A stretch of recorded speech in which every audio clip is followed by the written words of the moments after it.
So I would say that 90% of the AI technology out there is terrible.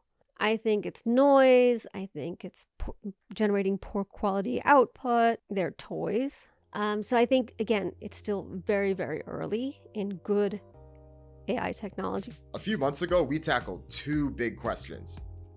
Who's looking out for middle-class musicians, and which companies are actually serving them? Well, today, I sat down and spoke with one of those company leaders, and that's Kakul Srivastava. She's the CEO of Splice, a company that serves 8 million users around the world and helps them bring their music creations to life. On Splice, they have access to royalty-free music and samples where they can mix and master and create and leverage the latest AI tools to do just that. And on this episode, Kakul and I talk about a number of things. We talk about her vision for how she sees the music industry and how she feels that most of the industry is focused on trying to help artists become the next Taylor Swift or Drake, but that overlooks this whole other side of the industry of people that want to create, and music is something that means to them, independent of trying to become famous or trying to become wealthy from it, but they do have the willingness to pay for quality services, and there's a whole business to be able to be built around that. So Kakul and I talked about that. We talk about what does growth look like, what does strategy and customer acquisition look like for a company like this relative to others. We also talk about some of the latest developments in AI and why she believes that Splice's technology is set apart from the rest of them. And we also talk about the future of Splice, what do exits look like, what does it look like 5 years down the road, and more. So come join us as we look at the other side of the music industry that doesn't get talked about enough. All right, I'm really excited for this conversation I'm going to have with Kakul Srivastava from Splice. Welcome to the podcast. Dan, thank you so much for having me. I can't tell you how long I've wanted to have this conversation with you. I think one of the things that always interested me about you and your background, you're someone that is leading a music tech company now, but you didn't start in music. You've worked in tech in several different leadership roles in what was the origins of Slack. You were also at WeWork, you were at Adobe, Yahoo. What brought you to music? Oh, that's a good question. So most of my career has been focused on building software for creative people. So whether it was for photographers at Flickr, or entrepreneurs at WeWork, or coders at GitHub, or of course, digital media creators at Adobe most recently, that's what my life's work has been. How do you build software for creative people? And that's what I'm doing here at Splice, is building software for a different kind of creative person, the musician, the music creator. So on one hand, it feels like a very natural extension. On the other hand, it feels crazy. My husband has asked me to not sing along with the radio because I literally am tone deaf. And so when I look at some of the music creators that I get to work with every day, I'm just in awe of their work and what they can hear and what they can do, what they can create. It feels pretty tremendous. I feel pretty lucky to be here.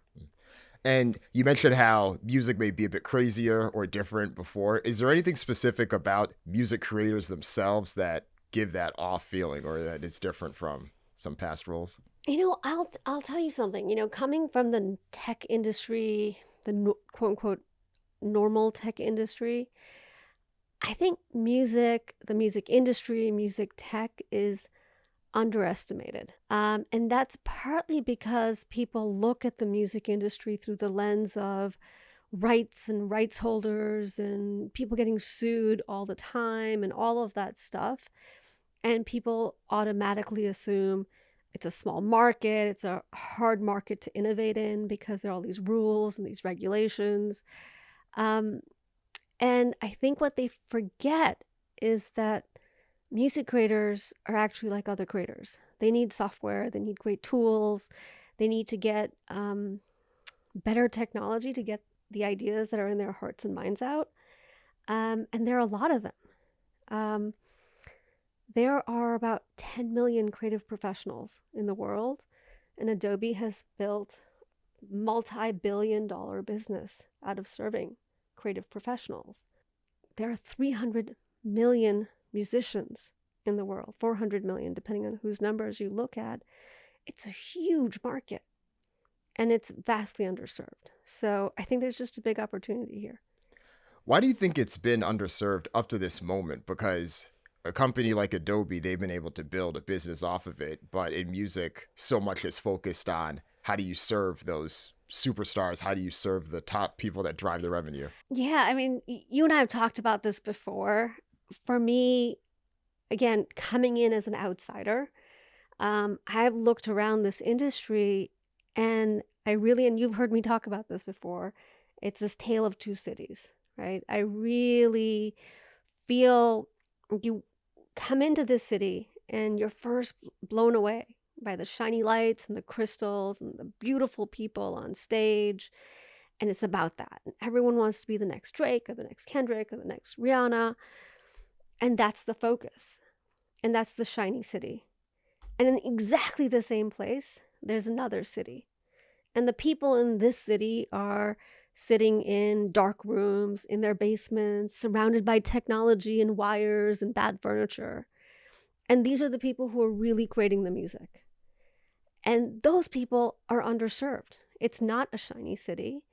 And for me, that's really the focus. And because everyone who comes into this world gets distracted by the crystal and the shiny lights and the beautiful people, they forget about this vast group of people. And many of whom have been sold a bill of goods, right? They've come into this world expecting to make money in a certain way. Like you had this great podcast about the middle class musician. I love that podcast. And I really think that in order to serve the second city, you have to get down to the fundamentals of what music is about. And music is about communication. It's about community. And it's about shared experience of emotion. And some of that happens through big concerts and these top musicians. But a lot of it happens differently. And a lot of it happens in the act of creation. And we have to focus on that if this industry is to move forward. I feel like part of the challenge that we hear is, especially in that second city, a lot of people are creating there, but I feel like the industry has often used the term hobbyist to refer to them. And you have this vision of someone that is in their room, and if they have to pay $10 a month for some service, that they may not want to do that if the service is free. Now they have to charge, and maybe there's a 1 in a million chance that they're making music in their bedroom and they may turn into Billie Eilish and Phineas making a Grammy award-winning album. But I think so much of it is a mentality shift, because there still is plenty of opportunity, and there still is plenty of ways that a business can serve these folks, and that an industry doesn't have to be as focused on so many of those top line metrics. I think we probably both seen the charts from different places where everything ends up being some type of power law, whether it's your 0.1% of musicians that drive 60% of the revenue. But again, that revenue is based on that other city. Totally that other city. I mean, I'll use an analogy again with photography, right? There are 500,000 professional photographers in the world. That doesn't stop you or I from taking incredible photos every single day. But somehow, because there are these sort of power law top artists in the world, somehow that keeps us from feeling like we can make music. So I was actually talking to a teacher at my kid's school earlier today, and she told me the funniest thing or most interesting thing. She said, I played cello for 16 years, and then I had to make a decision, and I realized I just wasn't good enough to continue. Thousands of people make that decision every day, and they decide, I'm not good enough to continue. Why do we do that? You and I don't decide, oh, I'm not good enough to continue taking photos. Right? Because that's just how we see. That's a way of capturing what we see. I think music deserves to be let out. I believe music deserves to be everyone's. And if we enable that to happen, we're serving a fundamental need for these human beings. Right. Because if we think about the product that people are buying, I think a lot of things designed in music tech is about people have ignored it because they feel like the willingness to pay may not necessarily be there. But you all have a business model that proves otherwise. I think one of the things is that your business model isn't tied to streaming revenue the same way that others are. And I think anytime your revenue is tied to that, you also are in the game of trying to get the next That's Taylor right. Swift, Drake, whoever. So can you talk a bit more about how you've all been able to quantify that? Yes, not only do we believe fundamentally there's a market, but there is a healthy business to be made from it too. Yeah. So, our mission statement is really simple. Empower music creators everywhere. And so, do we have music creators who want to be famous, who want to, have millions of streams? Absolutely, we do. But we also have a lot of customers who are hobbyists, as you say, who are in their basements, who take time away from their regular jobs or hang out with their kids to create music. And so there is a market. There is absolutely a market there. Um, does that answer your question? Yeah. Yeah. And because you know that both of the markets are out there, but you're clearly focusing a bit more on the other city. I'm curious, how does this look from a strategy perspective in terms of customer profiles and what customer acquisition may look like and growth look like? Are there two parallel strategies or things like that that look at reaching or approaching one city versus the other? Yeah, and so I guess I want to make sure that I'm clear that it's not that we're not focused on the other city. We're not exclusively focused on that city, which is, I think, the problem that many people in the industry make. We think about our core customer segment as digital music producers. And these are people who are purchasing digital audio workstations, which is the most common type of software that's used in the industry. There are about 4 million people who buy digital audio workstations every year. That's a large group of people. And it's growing very quickly because you've got all of these people who are trying to create music, whether it's for TikTok or YouTube or whatever.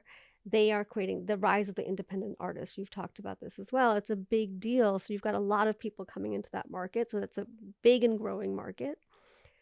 Next to that market is a group of people that we call future producers. And we talk about these people as the DAW curious. They want to create music. They know that digital audio workstations are kind of how they get there. But they've looked at some of these tools and they're like, wow, this looks really complicated. I don't know if it's in me to do this. A lot of these people are vocalists. They've got, they're instrumentalists, they've got their melody that they've come out. And how do I finish this into a track? And there's a real challenge of that hurdle that they have to go over. And then the third group that we look at are musicians. And there are 300 to 400 million of those. That's a really big market. And I'm not even counting all of the people who are on TikTok creators or, Snap creators. Those are not, that's another vast market. So as I look at this world, it feels like there's a lot of opportunity. There are a lot of people who should have better software to create music. Part of this too gets at some of the challenges that music creators can feel with some of the existing platforms out there. And not to call any of them out specifically, but I do think sometimes there can be a bit of a clunkiness. There can be a bit of a learning curve as well. So how do we make it easier? How do you increase that opportunity? Because as we talked about, and even in past conversations, Right. so many of us played instruments growing up. So many of us would want to be able to do this, but if you have a tool that can make it easier, without reducing all of the fun, there's a natural challenge that comes with it. And I assume that as well with some of the advancements you all have made using AI tools and things like that, that's the goal, right? How do you make this easier? How do you increase the opportunity? The list of blockers is incredible. And to your point, some of these tools are 30, 40 years old, which is great in the sense that it speaks to their staying power, right? I came from Adobe. I know the staying power of something like Photoshop. So these tools have incredible staying power, but they are incredibly daunting as well. And so how do we get people started? There are two problems that we're really focused on at Splice. One is the issue of inspiration. How do I get the idea to get started? And one of the behaviors that we're seeing a lot on our site, and especially with our new tool, Create, is people will come and listen to the sounds on Splice because we have this incredible range. I think we have over 300 genres. We have recordings of unique Japanese instruments, and we have recordings of geothermal springs, and we have recordings of instruments from all over the world. I mean, we have this incredible vast library. So people will just come and listen just as an idea starter.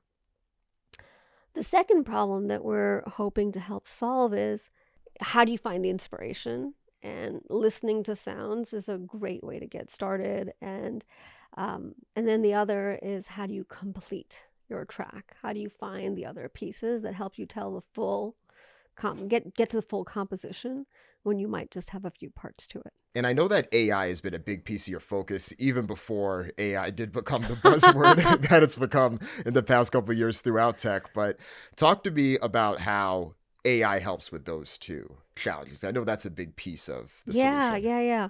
Well, I mean, I'll start talking about AI as a whole, right? There's so much noise about it right now, and like what no company that doesn't have an AI soundbite is getting funding. So there's a lot of noise about AI.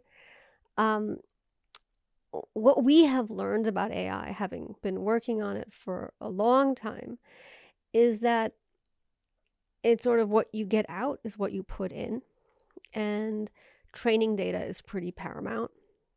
And with our library, the breadth and depth of the library that we have some of the world's best training data. In fact, companies come to us all the time, very large companies as well as small companies, asking to have access to this training data. And that's really, really important.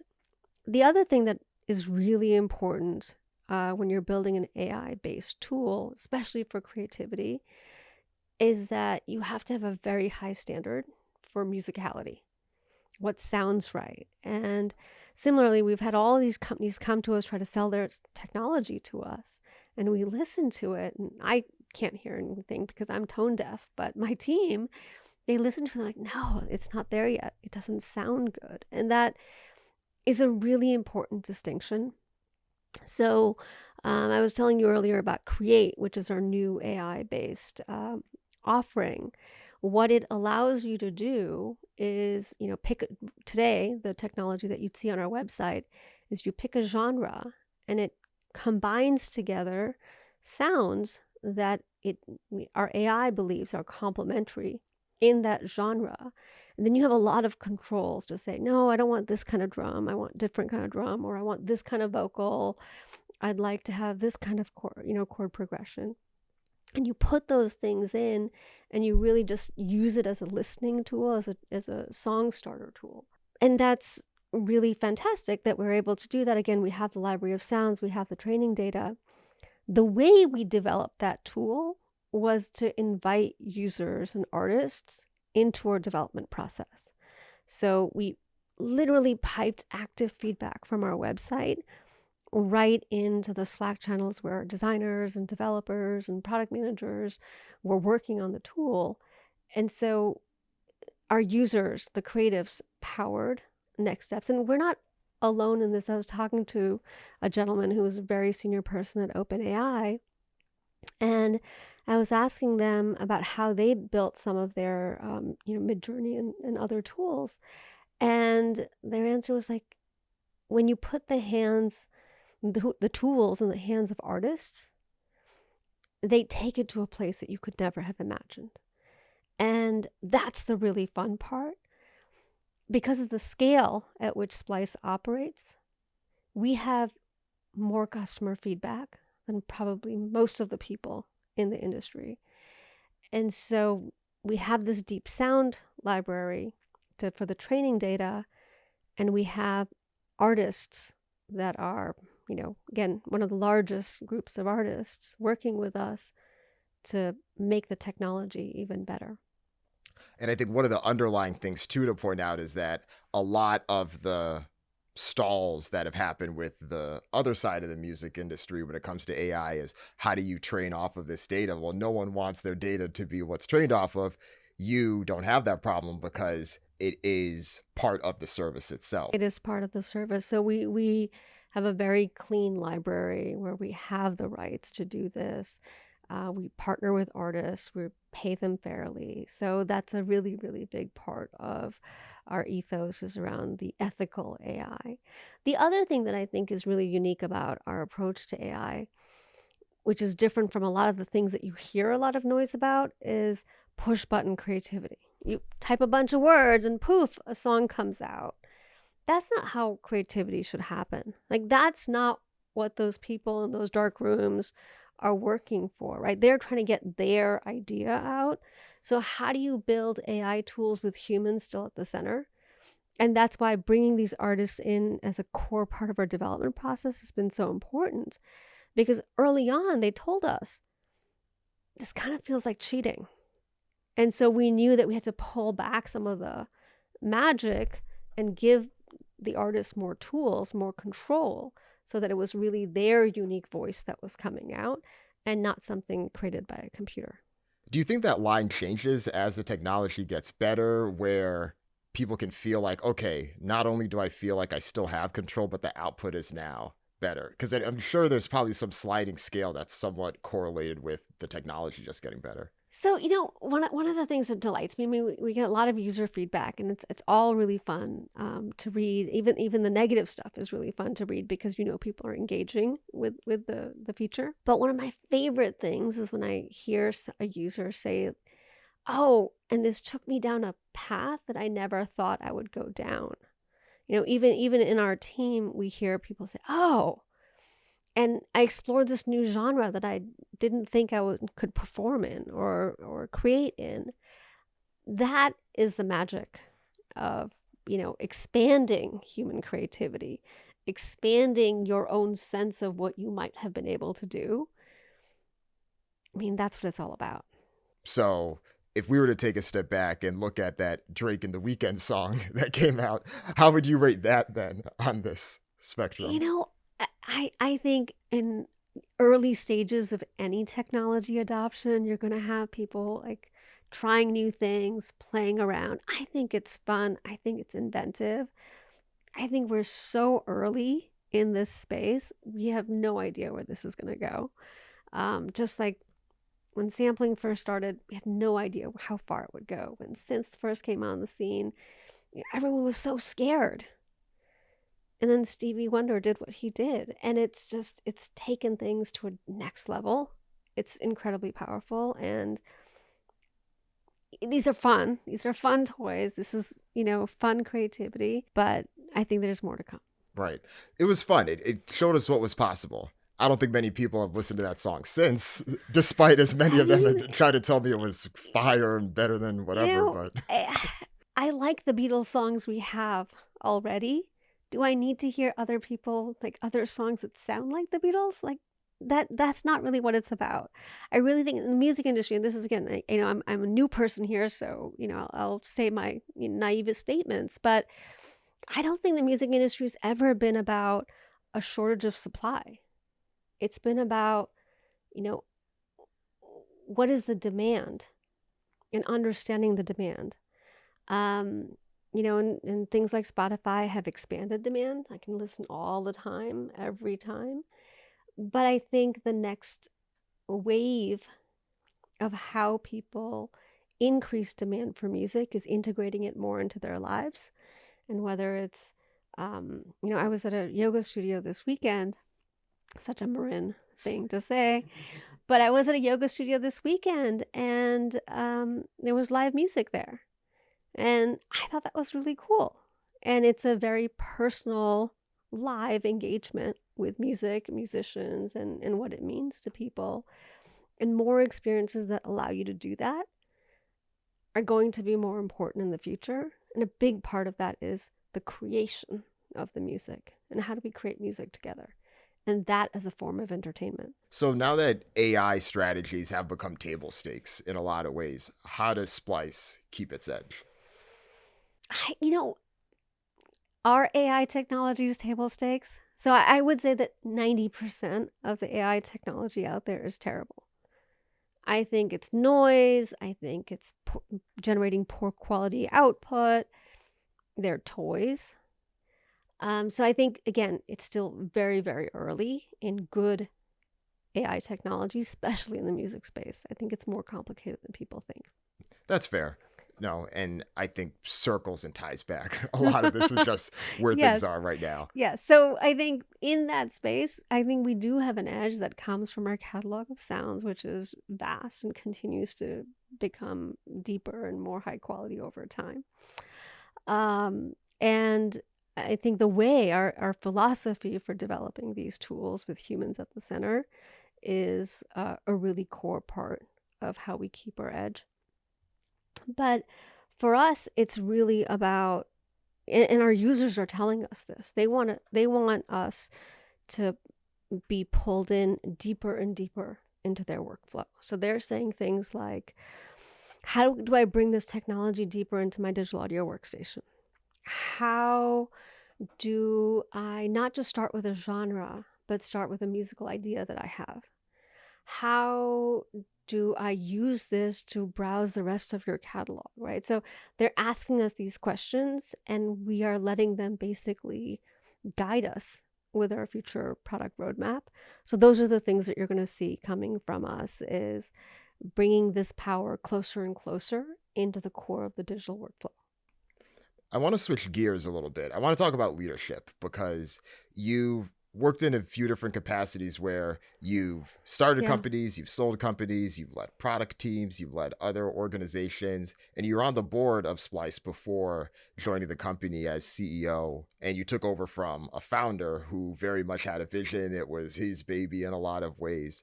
How did you approach those first 90 days when you were starting? What did you think about, okay, how do I want to set the tone? How do I want to craft the vision?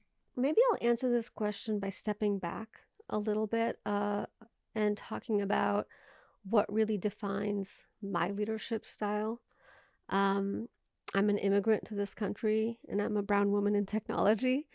And both of those things have really given me a strong grounding in what it means to be the other. And so I know what it feels like to not get the in jokes. I know what it feels like to be overlooked, to have to struggle really hard to be understood because of language barriers or cultural barriers. And so for me, that, maybe the defining word of my leadership style is empathy. And so coming into Splice, even though I'd been on the board, I was familiar with the company, I was familiar with many of the people at the company, I wanted to start with a beginner's mindset. Like, let me really just see and learn what's happening here, who's here. And so I basically forced myself, and again, I was familiar with the company. I felt like I knew what I needed to do, but I forced myself to not make a single decision in the first 30 days that I was there. And I undertook a pretty extensive listening tour. I spent a lot of time with our employees, senior employees, junior employees, listened to their hopes and dreams. I spent time with our customers. I went and met many of them. I spent time with our partners. And for me, it was about listening. It was about that empathy. And then that translated into what we needed to do for this company. A lot of which was around, my expertise, which is building technology teams and building great software teams. So that was one of my first priorities, was how do we make sure that we're building software that really deserves to be next to this incredible content, this incredible library of sounds. And then how do we make sure that we're meeting the bar of our customers? And I'll say, there were a lot of things that we were shipping at the time that weren't meeting the bar for our customers. And some of the hard decisions we had to make was to say, no, this is not good enough. We're not going to ship this anymore. We got a lot of grief for shutting down Studio, which was a really core part of the Splice offering. On the other hand, it also allowed us to focus on making a few things a lot better. And I can absolutely say today that our Sounds product, which is our subscription service to the Splice catalog of sounds, is the best product of its kind in the industry. I'm super, super proud of it. I think too that you've been able to find opportunities, whether it's with Sounds catalog or others. You're constantly innovating, but I'm sure there's plenty of places where you get feedback loops just because of how many subscribers and how many users you have. But I'm sure there's also places where, whether it's some Reddit thread or something like that, where how do you filter out whether that's noise or if that's something that we should really be focusing on? I have to say that we listen to all of it. We really listen to all of it. Some things we can fix really quickly, right? So we heard a lot of feedback on the fact that our search experience was not meeting the bar for for our customers. The results were buggy. The results were, you type in different things, you get the same set of answers no matter what you typed in. There were some real problems with it, and we spent a lot of time fixing that very, very quickly, because you can't access the content if you can't search through the library. So it was just fundamental. There are other things that we get feedback on, and I will, talk about it openly, around our subscription service. And the subscription model doesn't work for everyone. And that's something that we are working on and trying to understand. It's not an easy problem to solve, because the way our current subscription model works is also how we compensate the artists who provide the sounds and samples to us. So it's not an easy problem to solve, but we hear the feedback and we're working on it, and we're thinking about these problems pretty hard. We want to make sure that we can reach all of the people who want to use Splice with a pricing model that makes sense. But it's complicated because we want to make sure that we do right by the suppliers to Splice as well. Right. Is the biggest barrier with pricing, is it willingness to pay from certain users or the frequency of payments or? The Splice subscription model gives you access to a certain number of credits every month. And, you're a creative person. I've been a creative person. You don't always need a certain number of credits every month, because you work episodically. You're going to not work on music for a few months, and then you're going to have a really big spell where you're going to use a lot of credits. And that, the model is episodic, whereas creativity is not episodic. And so I think that's what we need to think through, is how do we make sure that we're meeting the needs of the creative people where they are. Right, because a flat buffet style, consume all you want for a set price, could leave a lot of people hanging, especially the power suppliers. But if you're charging purely on an a la carte basis, it doesn't quite give the business the recurring revenue that could likely just have things be a bit more predictable. That's true, but we're open to a lot of different ideas. We're exploring a lot. We're trying to learn a lot from our users. We're doing surveys. So I can't say more about what we're going to do, but it's definitely something we're spending a lot of time thinking about. Makes sense. Another thing, we're talking about leadership. You talked about a few of the important elements there. Another thing, and I've heard you talk about this in other interviews, is leaning into fear. You had given this talk back at Haas, and you talked about some of your own experiences. And I think you were at GitHub at the time. And it would be interesting to hear, since then in your career, times that you've leaned into fear, or times that that's been helpful for you with certain things. Well, being the CEO of a music company feels crazy. What am I thinking? I love it. I love it. I feel really, really lucky to be here. One of the defining attributes, every personality, leadership survey thing that I've ever done has come back with learning is a really important value to me. And almost every time when I've left a job or looked for something else, it's because my learning curve has become less steep. You're learning when you're doing something that's scary, right? Because you haven't reached mastery. You don't know what you're doing. So for me, learning and fear kind of go hand in hand. And so it's a pretty core part of, yes, since then, there have been a number of times that I've been scared, but it's also the times that I feel most exhilarated. I was in a very senior role at Adobe. I was having a ton of fun. I was waking up every day thinking about how to help people be more creative, leaving something that's, so successful and working so well, to come to an industry that I know less about, at a company at crossroads like Splice. Definitely felt like a challenge, but I'm so glad I did it. And I have to imagine too that even you coming in, you're seeing how the world is seen, you're finding different opportunities.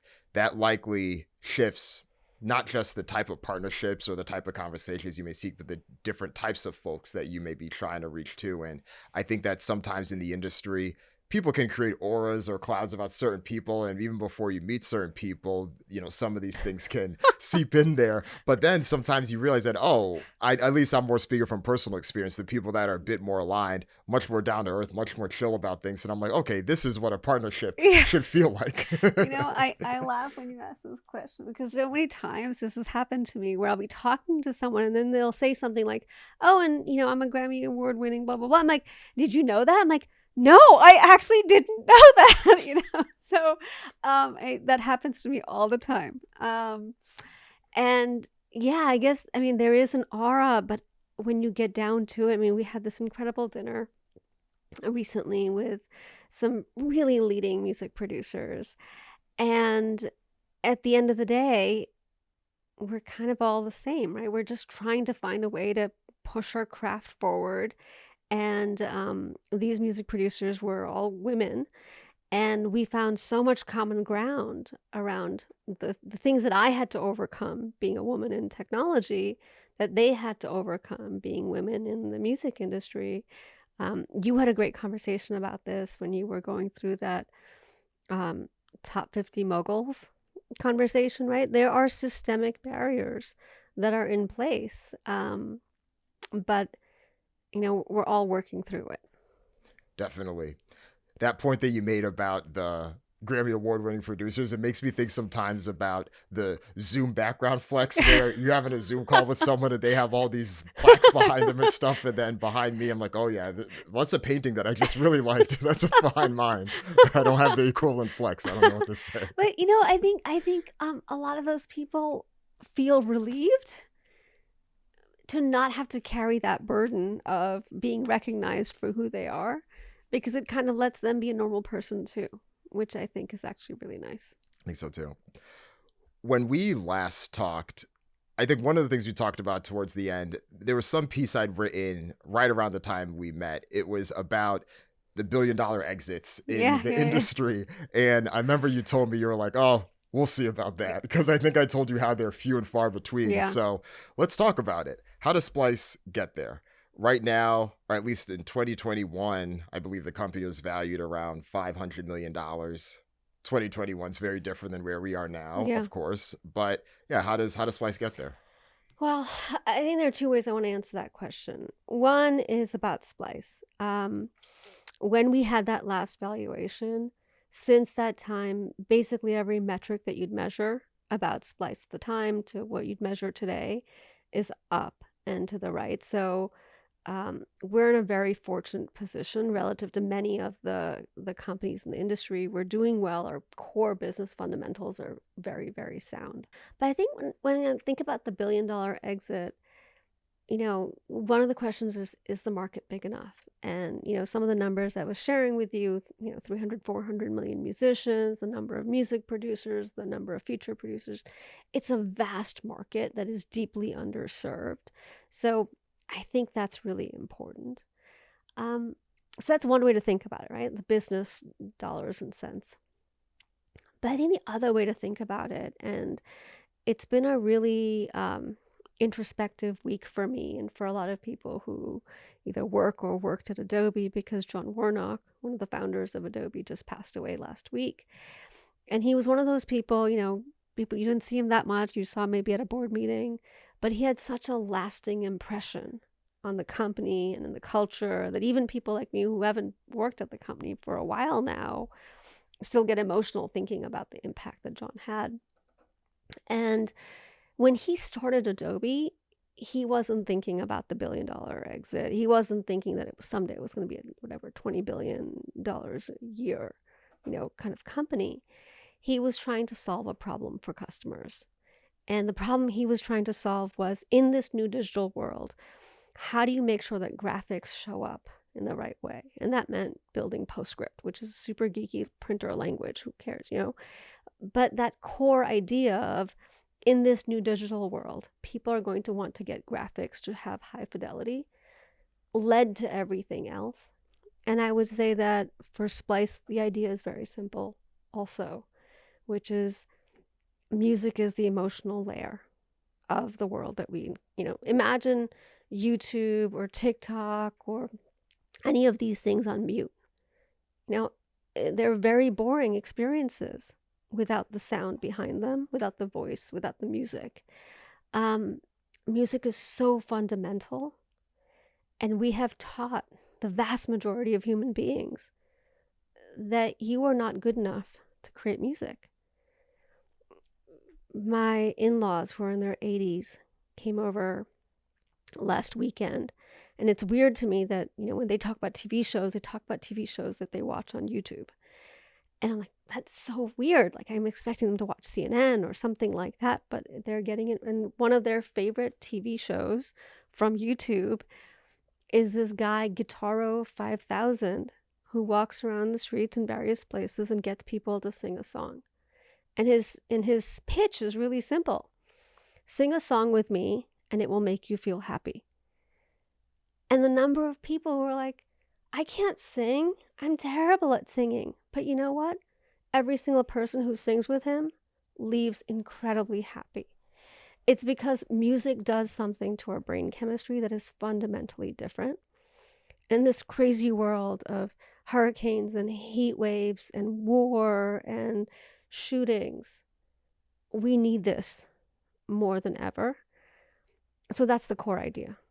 Music belongs to everyone. Creating music belongs to everyone. I'm probably not going to live to see that happen, but even making a small dent in that is something worth doing. Makes sense. And at least for the first part, there's the numbers game, right? Where if you're able to reach that TAM, then you just do the math and, there's the revenue that's there.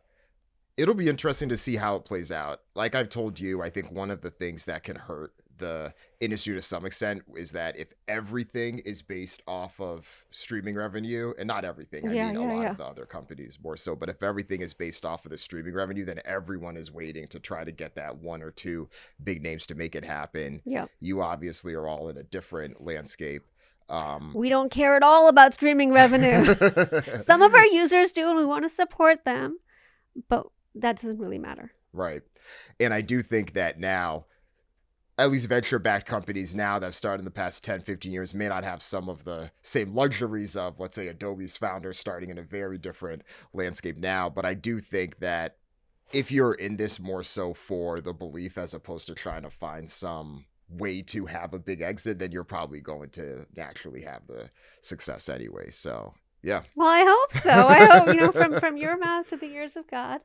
But I do think that it's only worth doing if it makes a big difference, and hopefully we will try to make a big difference. It helps that the core foundations of the business are strong. Agreed. So before we wrap things up, Yep. Let's go 5 years from now. Where is Splice? What is the company's trajectory? What things is Splice solving at that particular point? Let's set the future. Oh, that's such a good question. I'll tell a different story, and I'll bring it back to Splice for a second. I was listening to a story recently about Nike, and what was interesting to me to learn about Nike was that when they started, the only real market for running shoes were track athletes. And today, you and I both, we run, and we run not just for physical health, but we run for mental health. And I think there's something about that really deeply resonates with me. So in 5 years, Splice is serving music producers. It's serving professionals who are trying to get ahead and find that right sound to get that finished song to completion. But Splice is also in the hands of kids who just want to give life to the ideas inside their heads, inside their hearts. And it's just something that you do. So that's my hope. Sounds good. And anything else that you should let the Trapital audience know about before we let you go? only that I'm so happy to be here. Thank you so much for having me. I love your show. I love the conversation, so let's keep talking. Yeah, let's do it. Thank you so much for coming Of on. course. Thank Appreciate you. it. All right, that's it for this episode of Trapital. I hope you enjoyed it. Any of the links or things that we mentioned, you can check for those below in the show notes and see the description there. And please, let us know what you think. Leave a comment below. Join the discussion. Let's keep the dialogue going. There's so many interesting points in this one. And if you're not already, go ahead and subscribe to Trapital's YouTube channel. That helps our channel grow and helps Trapital continue to reach the right people. And if you want more Trapital right now, check out this episode, because if you like this one, I'm sure you'll like that one too. Thank you so much. Talk to you next time.